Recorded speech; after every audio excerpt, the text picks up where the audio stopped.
दोस्तों नमस्कार। आप सभी का स्वागत है मेरे इस चैनल में।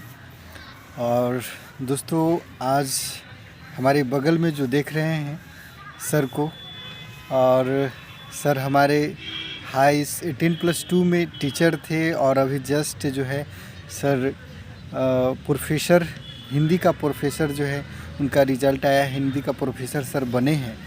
तो चलिए हम सर से कुछ जानने का प्रयास करते हैं कि कैसे उन्होंने इस यहाँ तक पहुँचा है, उनके रास्ते में क्या क्या कठिनाइयाँ आई हैं।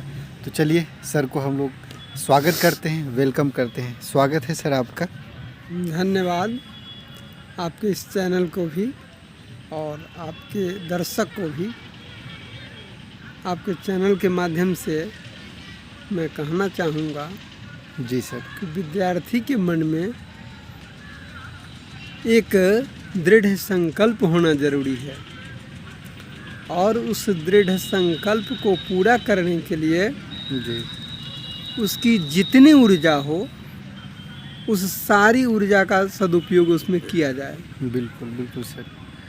और रास्ते में भटकने और भटकाने के बहुत सारे रास्ते नज़ारे मिल जाते हैं, कुछ भी मिल जाए, लेकिन उनकी प्रथम दृष्टि उनको अपने लक्ष्य पर रखना चाहिए। बिल्कुल और जो ऐसा कर पाते हैं वे किसी भी मुश्किलों से बच करके अपने मंजिल को प्राप्त कर लेते हैं। ये मेरा व्यक्तिगत अनुभव है और इसी अनुभव के तहत मैं यहाँ तक आ सका हूँ। बिल्कुल सर। और सर ये पूछना चाहते हैं कि अगर कठिनाई आए तो उसको किस तरह से सर सामना किया जाए, थोड़ा हमारे दर्शक को। कठिनाई कोई क्षणिक होता है, कठिनाई अस्थायी नहीं होता। बिल्कुल सर। वह एक प्रकार का व्यक्तियों के धैर्य का परीक्षण का क्षण होता है और वह क्षण ऐसा होता है, इस कदर झकझोरता है जी कि व्यक्ति को लगता है कि उसकी उम्मीदें मिट गई है, बिल्कुल बिल्कुल उसको आगे का रास्ता बंद होता दिखाई देता है। लेकिन ऐसे स्थिति में लोगों को चाहिए कि वो अपने धैर्यपूर्वक अपने आप को अडिग रखे बिल्कुल सर। और घबराए नहीं, बल्कि जो समस्या है उसका समाधान क्या हो उसकी ओर अपने ऊर्जा को लगाएं।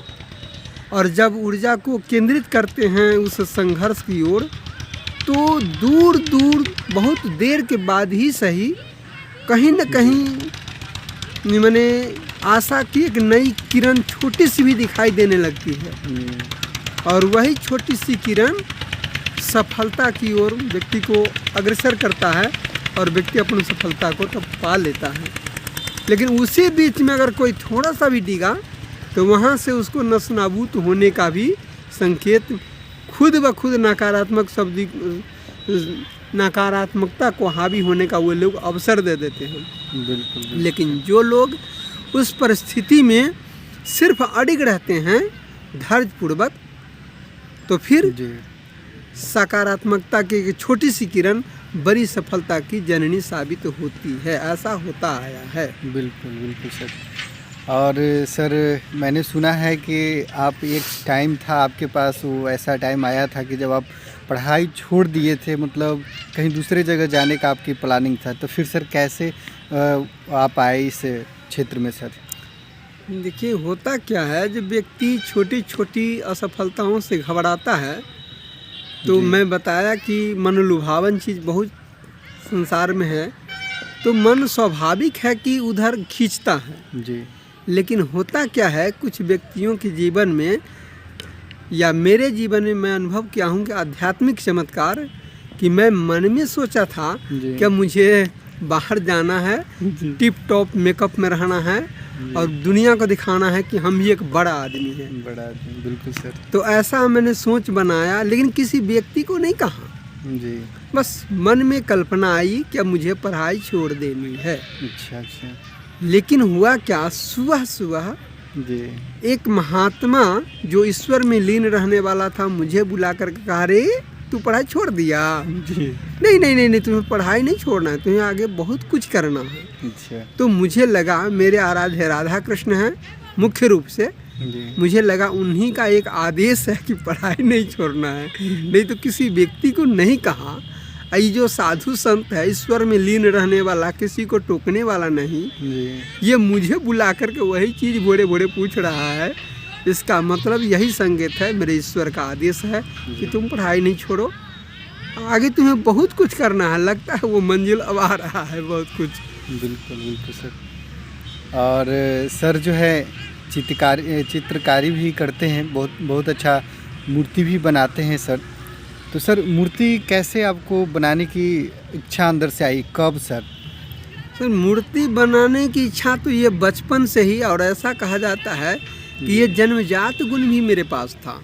अच्छा अच्छा क्योंकि जैसे ही आम के दुफेरा लकड़ी में मैंने बनाया जी और तो उसमें कुछ नहीं हुआ, लेकिन पहले मेरे मन में जी श्री कृष्ण की प्रतिमा बनाने का इच्छा हुआ जी। और बनाया तो दिव्य प्रतिमा बन गई। अच्छा और उसके बाद लोगों ने प्रोत्साहित किया, जी तो फिर मैं देवी दुर्गा आज 2006 तक बनाता रहा। जी और हर जगह लाभ लगभग नहीं मिलता, जी कहीं कहीं खाने पर भी आफत था, लेकिन मैं जो सेवा करता था पूरी मनोयोग से, जी तो संसार ने मुझे ठगा, लेकिन ईश्वर ने झोली भर करके अब दे दिया है। लगता है कि लोगों ने मुझे ठगा, लेकिन ईश्वर पर भरोसा करके मैंने मनोयोग से जो सेवा किया, जी तो सर। ईश्वर उसी के प्रतिदान के स्वरूप मैं कहूँ तो मुझे झोली भर के मेरा मंजिल मिल गया। बिल्कुल बिल्कुल सर। और सर का इतना पढ़ाई का लगन था कि सर भैंस भी चराते थे, तो उस समय जो है पूरा अपना कॉपी किताब भैंस पर ही बैठ कर के पढ़ते थे भी, और कभी कभी सो भी जाते थे। क्या सर बिल्कुल सही बात है? हम तो बकरी भी चढ़ाए हैं, जी सर। भैंसी भी चढ़ाए हैं, गैया भी चढ़ाए हैं, जी लेकिन जो भी किए हैं पढ़ाई और चित्रकारी साथे साथ हम सब कुछ करते रहे हैं। करते रहे हैं सर।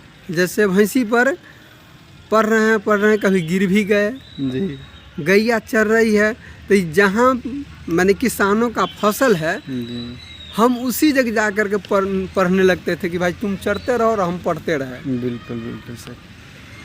तो ये सारे, चलिए दोस्तों, तो सर का इतना कठिन भरी रास्ता जो था, जो आज जो सर सक्सेस हुए हैं, और सर का ज्वाइनिंग लेटर अभी नहीं आया है, जस्ट जनवरी में सर को मिल जाएगा, और वो भी मुख्यमंत्री के द्वारा सर को लेटर दिया जाएगा। तो ये बहुत बड़ी बात है मेरे लिए। और सर जो है हमेशा मेरे बड़े भाई की तरह हमेशा साथ रहते हैं और खड़े रहते हैं हर वक्त, और समझाते रहते हैं, बताते रहते हैं। तो मेरे लिए सबसे बड़ी बात है, और मैं सर को हमेशा आभारी रहूँगा।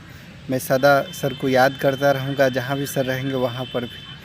चलिए दोस्तों, तो और भी हम लोग जानेंगे सर से, लेकिन समय थोड़ा कम है,